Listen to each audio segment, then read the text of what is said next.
Bem-vindos, primeira série. Eu sou Adriano, professor de artes. Pessoal, hoje nós vamos falar sobre comédia dell'arte.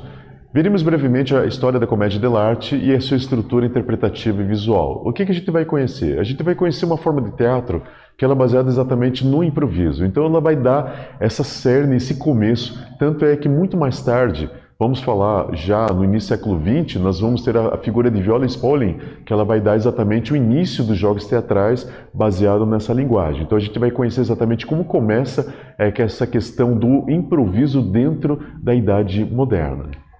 Então vamos lá, vamos fazer duas perguntinhas, pessoal, só para a gente fixar bem, para a gente entrar exatamente com o foco na aula. Primeira pergunta: o ator pode representar um personagem teatral a vida inteira sem ter um texto para memorizar? Agora você acha que uma pessoa pode fazer o mesmo papel, um personagem, durante lá 30, 40 anos, sem ter que nunca ter que memorizar um texto, mas fazer tudo de improviso? Pergunta 2. As características físicas de um personagem podem fazer parte da sua personalidade? Vocês acham que a forma desse personagem se vestir, ou a forma dele ter uma maquiagem ou máscara, pode trazer uma personalidade desse personagem? A gente vai ver nessa aula que essas duas hipóteses podem acontecer sim. Então, primeiramente, surge na Itália renascentista a comédia dell'arte. As encenações baseiam-se na criação coletiva. Fazer espetáculos teatrais populares apresentando-os nas ruas a partir de um canovaccio. Primeiramente, se a gente pensar bem, pessoal, a comédia dell'arte ela já tem focos dela no final da Idade Média. Era uma forma de comédia que eram artistas, normalmente eram núcleos familiares, era pai, mãe, filho, filhas, primos, tal. Eles viajavam juntos, e essas viagens em carroças normalmente, que essa carroça era transformada num palco, eles iam pelo interior da Itália. Então, quer dizer, mesmo no final da Idade Média, que existia muito essa questão do controle da igreja, a igreja fazia olhos grossos para eles, não prestava muita atenção neles, eles iam nessas cidades pequenas que ninguém aparecia, eles faziam teatro e muitas vezes pegavam temas como histórias pastorais, histórias mitológicas, estou falando da Idade Média, mesmo assim eles conseguiam, e faziam tudo de uma forma muito, vamos colocar, solta, porque eles usavam a improvisação. E o que acontecia? Eles tinham um livro chamado Canovaccio. O que é esse livro? Esse livro é o seguinte: nós temos, só lembrando vocês que os elementos de teatro é ator, texto e audição. Então os atores eram eles mesmos, esse núcleo familiar. O texto não existia, mas dentro do Canovaccio existia postura, ou seja, dentro do livro eu tenho lá uma história, que é uma história sobre Pierrot e a Colombina. O que vai falar na história? Vai falar que o Pierrot encontra a Colombina, os dois ficam muito descontentes, eles escutem, falam alguma coisa, Pierrot fica bravo, a Colombina fica contente, os dois conversam mais uma vez e fica todo mundo em paz e eles vão para uma festa. É isso o texto. Ou seja, eu tenho a postura corporal dos personagens. E então, com isso, eles chegavam, olhavam o Canovaccio, vamos fazer essa história hoje. E o que acontece? Eles chegavam ali para atuar nessa história, eles tinham que inventar as falas, porque eles não sabiam o que ia acontecer. Eles sabiam qual postura ia ter. Eles sabiam que o ator, no começo, ele estava triste, depois ele vai ter uma conversa com outra personagem, ficavam os dois alegres, e os dois saíam daquela situação mais alegres de ir para uma festa. É somente isso. Então, a improvisação era uma coisa que fazia parte. Então nós temos quase, vamos colocar assim, um foco até meio contemporâneo, ou seja, ele já tem aquela visão de improvisar e trazer essa interação com o público. Então na hora que eles estavam apresentando esse espetáculo, muitas vezes, como era uma coisa que era feita na hora, eles podiam pegar uma pessoa que estava assistindo, trazer essa pessoa para dentro do teatro e a pessoa começava a atuar com eles, mesmo não sendo um ator profissional, mas eles acabavam participando dessa improvisação. E isso é exatamente o foco dessa comédia dell'arte, uma coisa solta que acontecia no interior da Itália. Então o tema tinha como fontes as comédias antigas, pastorais, contos, peças populares e eruditas também utilizavam máscaras que eram caricaturas e figurinos específicos para representar cada personagem. Esses eram passados de geração em geração e tinham suas características próprias. Ou seja, diferente do teatro tradicional, a comédia dell'arte tinha mais ou menos uns 9 personagens fixos. Então, por exemplo, eu sou pai dessa família, que é a família de atores, e eu sempre vou fazer o Pierrot, por exemplo. Então, eu vou ficar 40 anos atuando somente como Pierrot. Então, sempre vou fazer esse personagem. Aí eu tenho uma filha mais velha, ela vai fazer a Colombina. Então ela sempre vai fazer a Colombina todo esse momento. Eles podem acumular mais um personagem, de repente ela faz Colombina e Isabela, mas ela sempre vai fazer essas duas personagens. E com isso ela vai ter essa grande habilidade nesses personagens. E o que que eu posso fazer? Quando eu faço um personagem que ele é um vilão, esse personagem muitas vezes ele tinha uma máscara, porque ele se tornava uma caricatura. O que que é caricatura? É o exagero de um traço. Então esse vilão talvez tenha um nariz grande, então eu tenho uma máscara com nariz grande. Talvez ele tenha um olho esbugalhado, então eu vou fazer uma máscara que tem um olho grande. Então quer dizer, eu sempre vou evidenciar um traço desse personagem e se torna uma caricatura. E por quê? Porque esse personagem, como ele é o vilão, eu tenho que lhe mostrar ele de uma forma exageradamente errada, de como ele fazia o erro e prejudicava os outros personagens. Então, por isso, eu fazer dele um exemplo e fazer ele de uma forma muito caricata. Por quê? Que daí as pessoas que estão assistindo vão se identificar exatamente com os mocinhos da história, que é exatamente aquele personagem que ele tem uma forma mais natural, não é tão caricata que nem os vilões. Então, isso fazia com que a pessoa que assistisse se identificava com toda essa apresentação. Então nós temos o espetáculo era itinerante, se deslocando pelo interior da Itália, e se sustentava um grande caráter de improviso, pois procurava afastar a rigidez dos textos repletos de regras morais e trazia interação. E o que acontece também? Uma coisa interessante, fugia das regras, mas nós temos que lembrar o seguinte, eles iam pelo interior das cidades. Então não adianta apresentar uma peça totalmente erudita para essas pessoas, não adianta eu apresentar um Shakespeare toda aquela linguagem toda brilhante, toda erudita, toda bonita, cheia de intelectualidade, por quê? No interior da Itália eram pessoas mais analfabetas, eram pessoas que não tinham tanto acesso à cultura. Então eles tinham que fazer uma linguagem do povo, então por isso que eles adaptavam a sua fala conforme o local que eles estavam. Se eles viam que era um bando de agricultores, o pessoal era todos agricultores, eles faziam exatamente aquela linguagem mais ligada à agricultura. Se eles tinham numa cidade que era bastante pessoas do comércio, eles tinham uma linguagem mais ligada ao comércio. Então eles adaptavam a sua linguagem para fazer um teatro baseado na língua do povo, com a simplicidade para que todo mundo entendesse o que estava sendo representado naquele momento. Então eles faziam o quê? Uma contextualização teatral para mostrar de uma forma mais simples esse teatro para que as pessoas entendessem. Então nós temos agora uma pergunta. Eu acabei de explicar para vocês o que é Canovaccio. Então responde para mim, pessoal. O que é Canovaccio? Escreve com suas palavras. Eu fico aguardando vocês. Até daqui a pouquinho.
Responderam lá, pessoal. Beleza, manda para nós.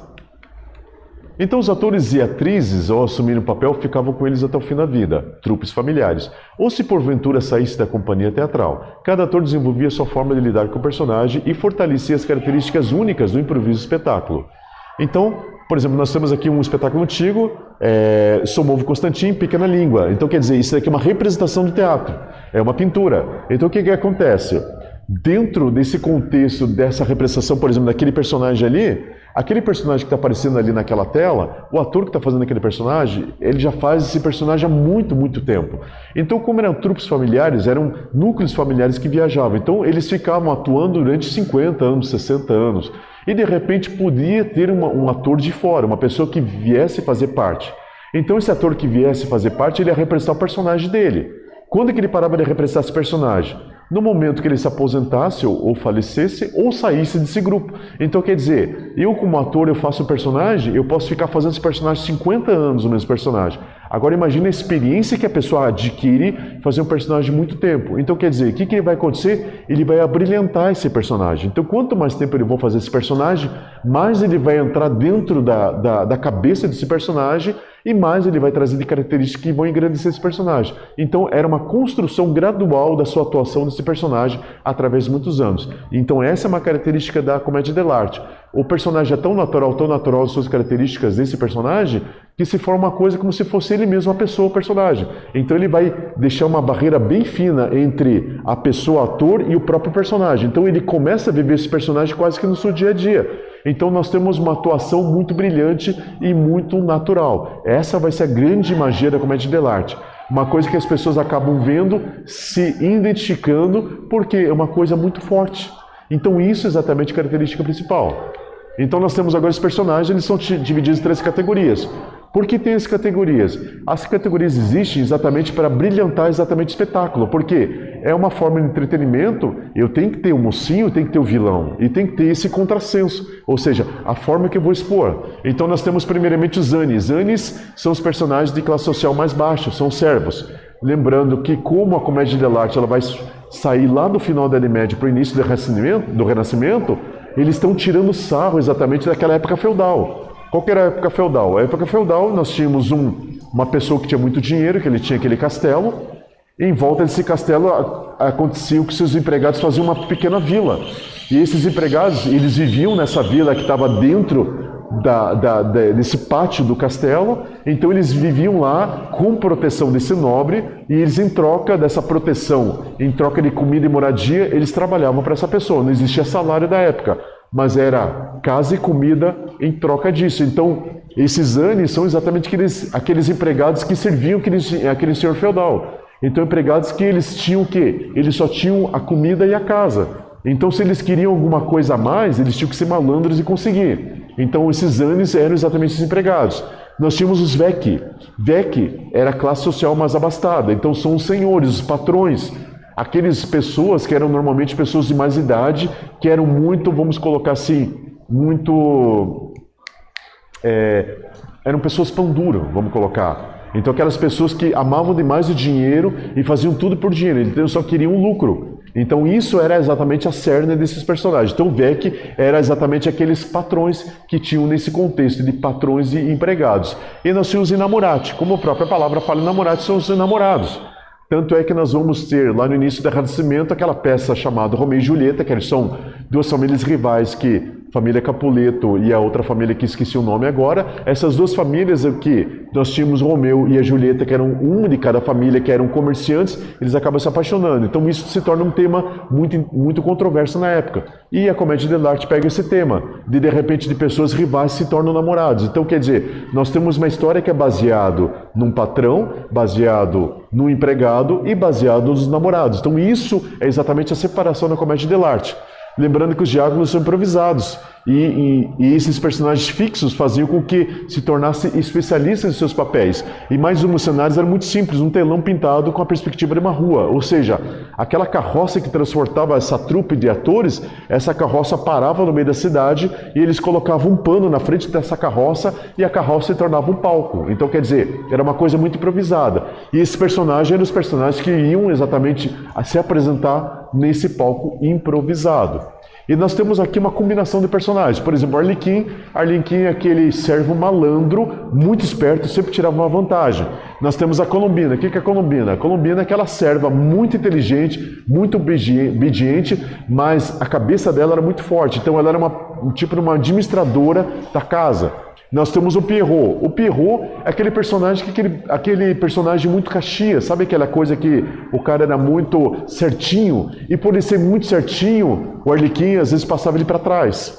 Nós tínhamos o Doutor e o Pantaleão. O Doutor e o Pantaleão são aqueles patrões, e aqueles patrões que eram muito pão duro, então aquelas pessoas que eram muito aquela coisa do miserável, que só pensam no dinheiro, e eles gostavam de contar mentira e passar os outros para trás.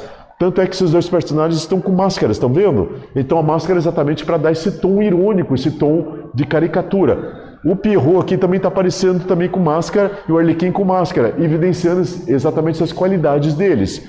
Nós temos o Briguela. O que é o Briguela? Briguela é um cantor. Então ele é um empregado que traz o entretenimento para os patrões, mas ele também briga demais. Então ele é aquele cara muito chato. É um empregado, mas se achava um pouco mais que os outros empregados. Nós temos o Escaramucho e o Capitão. O Escaramucho e o Capitão são aqueles ex-militares que também são um pouco de patrões, mas é aqueles caras que transparecem para todo mundo que são grandes heróis, mas na verdade são covardes. Eles têm medo do confronto. E eles também têm muito medo do amor. Então eles são pessoas que são apaixonados, mas eles não falam para ninguém, eles ficam escondidos neles. Então aquelas pessoas que nunca têm iniciativa. Nós temos Horácio e Isabela. Horácio, por exemplo, é aquele cara assim que é vazio. Ele só tem roupas bonitas e sempre quer se apaixonar. A Isabela não. A Isabela é aquela pessoa super inocente. E ela sempre quer encontrar aquele par dos sonhos dela. Então eles são um casal de namorati ou enamorados. E nós temos o Pulcinella. O Pulcinella ele é baseado naquele bobo da corte. Lá na Idade Média nós tínhamos o bobo. O que era o bobo? O bobo era, digamos que era um ator que ele entretinha o rei. Uma coisa interessante que o pessoal não conta é que o bobo era o único empregado que tinha contato direto com o rei. Então ele era um conselheiro do rei, inclusive. Então o bobo da corte, que todo mundo falava que era o bobo, que era normalmente uma pessoa pequena, um anão, que era exatamente para ter essa coisa da atuação cômica, por ser um conselheiro, ele é a pessoa que tinha o maior salário. E era uma pessoa que ela estava num momento muito perigoso, porque se ele fosse muito bom, ele era um grande amigo do rei.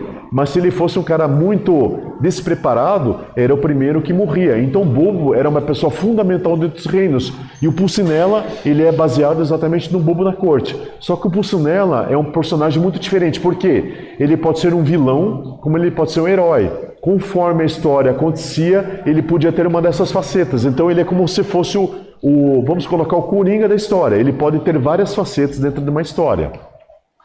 Então, baseado em tudo isso que a gente falou, pessoal, vamos fazer a segunda perguntinha. Qual pergunta? Quais são as 3 categorias de personagens da comédia dell'arte? Acabei de falar para vocês. Ele é baseado em 3 categorias que vão dar exatamente o peso na história. Quais são elas? Escreve para mim, eu fico aguardando vocês. Até daqui a pouquinho.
Responderam lá, pessoal. Beleza, manda para nós. O que nós vimos hoje? Nós vimos brevemente o surgimento e desenvolvimento da comédia dell'arte, seus personagens, o desenvolvimento da arte do improviso teatral, que será a base para o teatro moderno. Então a gente viu que a comédia dell'arte, o que ela era? Era simplesmente um grupo de pessoas que sempre estavam unidas, viajavam pelo interior da Itália e tinha um sistema chamado Canovaccio, que era um sistema que tinha a postura do ator, mas não tinha as falas. As falas eram improvisadas. E esse improviso da fala vai dar exatamente o tom do teatro moderno que nós conhecemos hoje, que é aquele teatro em que o ator ele tem liberdade de improvisar, colocar algo a mais em cima do roteiro, ou ele pode participar de um estilo de teatro que é um estilo de teatro totalmente improvisado, no que o ator ele só tem um tema, e em cima desse tema ele vai fazer tudo de repente naquele momento, ele vai improvisar naquele momento para poder fazer uma prestação. E isso exatamente é aquilo que nós conhecemos como o teatro atual. Espero que essa aula tenha sido bastante proveitosa, pessoal, e nós temos aprendido bastante, e nos encontramos na próxima oportunidade. Até lá, tchau, tchau!